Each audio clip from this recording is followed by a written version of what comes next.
We thought we'd just say a few introductory words about the kind of inspiration for the conference and who we are and how we're thinking about the question of post-truth and psychoanalysis. So yeah, as I said, I'm Jordan. I'm a postdoctoral researcher at Birkbeck, part of the University of London. I work on a project called Waiting Times, which is about the relationship between time and healthcare. And I'm also a clinical trainee with the Site for Contemporary Psychoanalysis. My background, I did a PhD in gender studies and psychoanalysis at University College London. And I'm originally from Florida, from Palm Beach County, which, as some of you may remember, was the site of the election controversy of Bush versus Gore, where we had the infamous butterfly ballots that led to many people voting for a candidate they didn't choose to. So the history of post-truth goes way back for me personally. And I'm Foivos Dousos. I've recently completed my PhD on narcissism and new media. And as an artist and curator, I work alongside Philly Aropoulos, who is the third organizer of this event. And our art group is called FITA. And we also run what we call the Ministry of Post-Truth, which is this kind of informal, like, let's say, group of artists and academics working on the thematic of post-truth. And of course, we're interested in themes like, you know, the rise of nationalism, right-wing politics, the alt-right, etc. And that's us. Great. So we thought we'd open by just saying, so what is post-truth? Well, in 2016, the Oxford English Dictionary declared post-truth its word of the year. They define it as an adjective, quote, relating to or denoting circumstances in which objective facts are less influential in shaping public opinion than appeals to emotion and personal belief. So it, in this definition, refers to a kind of sociological situation, a kind of moment in which we find society structured in a particular way. And of course, it also sort of posits a divide between facts and appeals to emotion. And we might note that very few people ever say that they're on the side of appeals to emotion and personal belief rather than facts.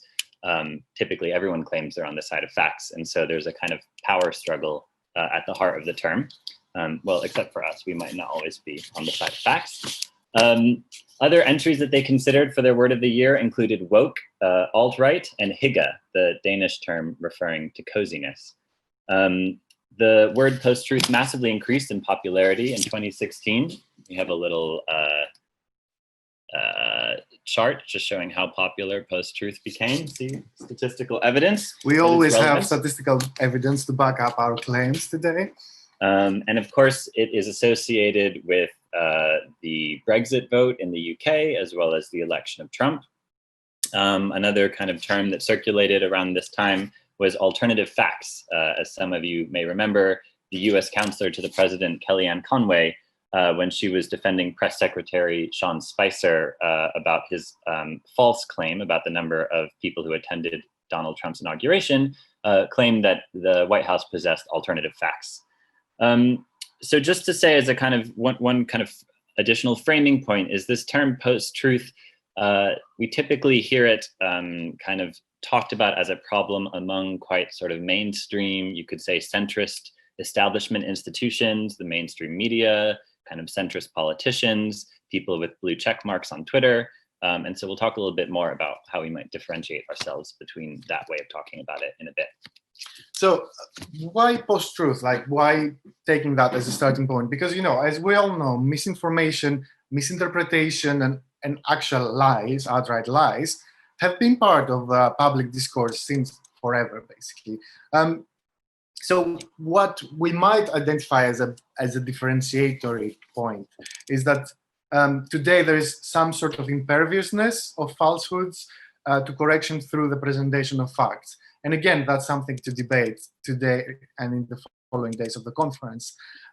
So the phenomenon, as Jordan said, is linked to Brexit and Trump, but is also really relevant today with, you know, COVID-19 and all the discussions around, like, the scientists say that, the people say that, and what is the truth behind all these claims.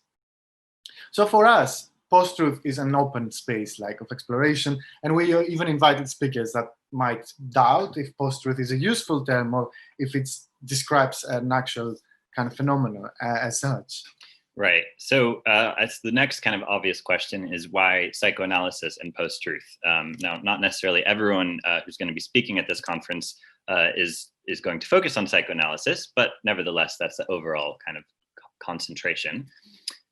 So in his not very impressive book, Post-Truth, The War on Truth and How to Fight Back, Matthew D. Ancona, the Guardian columnist, lays the blame for our so-called post-truth era squarely at the doorstep of Freud.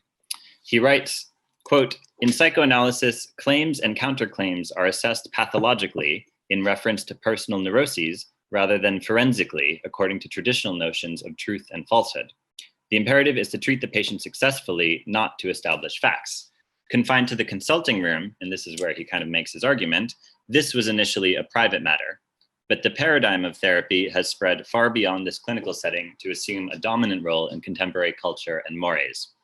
So this is a quite interesting, actually, passage to sort of deconstruct, one way in which post-truth is being thought about. And first, we can appreciate that Ancona is sort of implicitly referring to Freud's notion of psychic reality. So in his 1916 introductory lectures, Freud writes, quote, "Fantasies possess psychical as contrasted with material reality, for in the world of the neuroses, it is the psychical reality which is the decisive kind." So what matters for Freud in this kind of account is that it's not the patient's, in a patient's accounting their own history, it's not whether the events that they remember are actually factual. That's what's at issue here, but their kind of psychical weight as fantasies, whether they're true or not.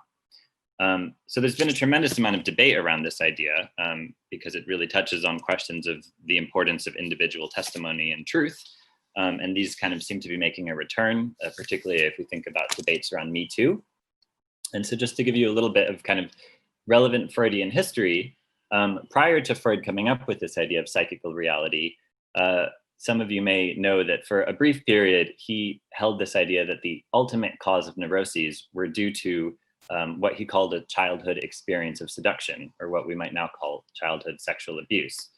And so this was called the Seduction Theory, and it was Freud kind of trying to get at what he thought were the ultimate causes of patient suffering, and sort of basing his ideas off of some accounts that patients had relayed to him of an experience of seduction in childhood. However, in 1897, he writes to his collaborator Wilhelm Fleiss that he's abandoning the seduction theory, and subsequently he develops this notion of psychical reality and infantile sexuality and the Oedipus complex. So as some of you may know, in 1984, the academic Jeffrey Mason published this book called The Assault on Truth, Freud's Suppression of the Seduction Theory. And Mason basically took the seduction theory as true, and he alleged that Freud suppressed this theory out of cowardice rather than out of any kind of intellectual justification, and that the reason Freud kind of didn't maintain this theory is he couldn't actually own up to what the consequences would be if he revealed the sort of widespread nature of abuse. So there was lots of debate. This was quite a controversial moment. There was, lots of critics responded saying there's tons of evidence to show that Freud did believe that childhood sexual seductions or abuse did in fact occur. And so the feminist critic Teresa Brennan, for example, in defense of Freud, put it quite clearly in her response. She writes, "What Freud abandoned was the idea that the sole cause of psychoneurosis was an actual seduction. The significance of the discovery of psychical reality was less that it discounted accounts of seduction as real events, more that it emphasized that fantasies of seduction had similar effects to real events." So nevertheless, this continues to raise the question of the political status of fantasy versus material reality, and can these exist side by side? And this brings us back to Ancona's book on post-truth, where for him the suggestion is the problem with psychoanalysis is that it brought the realm of fantasy into public and political life. And this began the process that led to the situation we're in now. And I think we'd suggest that indeed psychoanalysis does problemize any simple distinction between the private and the public, or the outer world and the inner mind. But our wager is that it might also provide some tools for interrogating the consequences of this situation and how we might act upon it. But a valid question comes up, like, so if it's all fantasy, why do we even care about truth? Truth might be completely irrelevant to psychoanalysis. I want to read a quote by Lacan, which is part of his address to the French nation in his first appearance in the French national television. This was prime time in France yeah. It's better than Netflix, yeah. So Lacan opened his speech by saying, "I always speak the truth, not the whole truth, because there's no way to say it all. Saying it all is materially impossible. Words fail. Yet it is through this very impossibility that the truth holds on to the real." And I feel like this paradox that Lacan presents here is really kind of crucial for psychoanalysis. So he opens by saying, "I always speak the truth," and then he tells us that basically that's a lie because the whole truth is impossible. And that's like, if you think of the clinic, the psychoanalytic clinic, it's all about the speaking subject. And you basically, as an analysand, you are kind of invited to speak your own truth, to tell your own truth, and you fail. And you fail again and again and again, and you fail for years. So why do you go back? Why do you do it, basically? So, and there is something there in the Freudian conception of the unconscious, basically, that when we speak, it's not this Cartesian cogito that is in control, but actually there's something within us, when we speak, that is kind of alien to us, that we don't know it, that is foreign to us. So yeah, I think that's a really interesting starting point, and because showcases how basically psychoanalysis can speak about truth without kind of relying to facts, but without losing this kind of orientation and without losing basically the importance of this exact failure to get to the truth. Yeah, so I think one final kind of theoretical framing point is, I mentioned at the beginning that post-truth is typically something that sort of establishment figures in the political center get pretty upset about.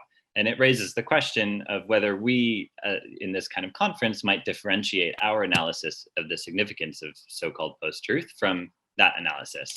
And in a preliminary way, and this is kind of our opinion, not necessarily the panelists, I'd suggest that, a lot of ink has been spilled in the kind of mainstream media on the role of particular bad actors in generating post-truth. So whether it's Cambridge Analytica or Russia or Trump himself, the implication is that the sort of conspiracy theories and lies that we're surrounded with that are gaining, credence, or that are becoming more and more popular every day, that these are kind of externally generated by some foreign actor, and that they're poisoning a society that previously was healthy. And if we think about the psychoanalytic notion of the symptom and think about the idea of post-truth as a symptom, there might be a different way to proceed. So in psychoanalysis, a symptom is not something that's external, that comes from outside, but rather functions as a way of coping with an internal conflict or an internal antagonism. A symptom isn't something we can simply remove or excise if we sort of defeat the external forces. But rather a symptom calls upon us to confront something about how we are structured as a subject or as a society and what has given rise to the symptom. So thinking about it in relation to post-truth, we could ask, what is the traumatic truth that we as a society refuse to recognize, and that today's lies, fictions, and conspiracy theories might offer some kind of inadequate answer for? And, just as we're kind of entering into a second lockdown in the UK, this kind of makes me think of the sort of fiasco around the test and trace program. So, initially we were told that test and trace, the contact tracing program would be vital to stopping the spread of the virus. The program turns out to be a total disaster. We learned that billions of pounds are awarded in secretive contracts to friends of the government. And then later, when Boris Johnson is questioned, didn't you say test and trace was essential to keeping us out of lockdown? He responds, it has very little or nothing to do with the spread and transmission of the virus. And so, we might ask whether the rise of COVID denialism in the UK has some potential link to the kind of major the kind of deception that we're being presented with, as well as the sort of cracks in the public health system and perhaps in the way the economy is structured, that kind of create the vacuum through which, post-truth ideas arise as a way of trying to explain something. And I think because as you said, there are all these, multiple antagonisms, and there are all these failures around us, failures of meaning, failures of policy making.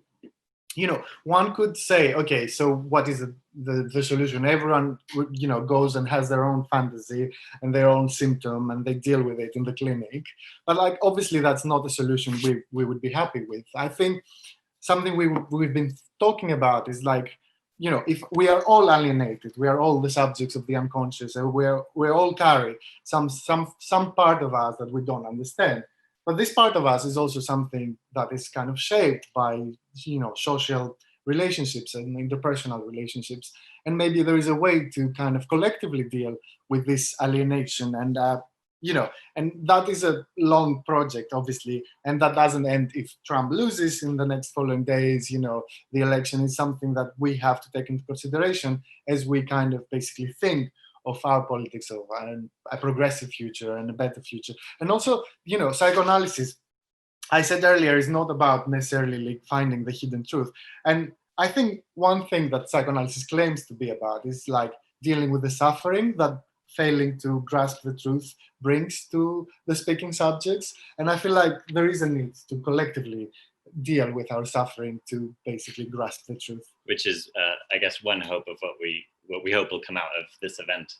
And also another thing I want to say is that when it comes to post-truth, post-structuralism and all social theory has predicted, the multiplicity of narratives and the fall of grand narratives and the collapse of authorities, from the 70s onwards. And I feel like we now live in this, networked reality. There is a multiplicity of narratives. And I feel like very often, social theory seems to fail to respond to that. And I feel like part of this has to do with, the dryness of the academic discourse or the university discourse, as Lacan would say.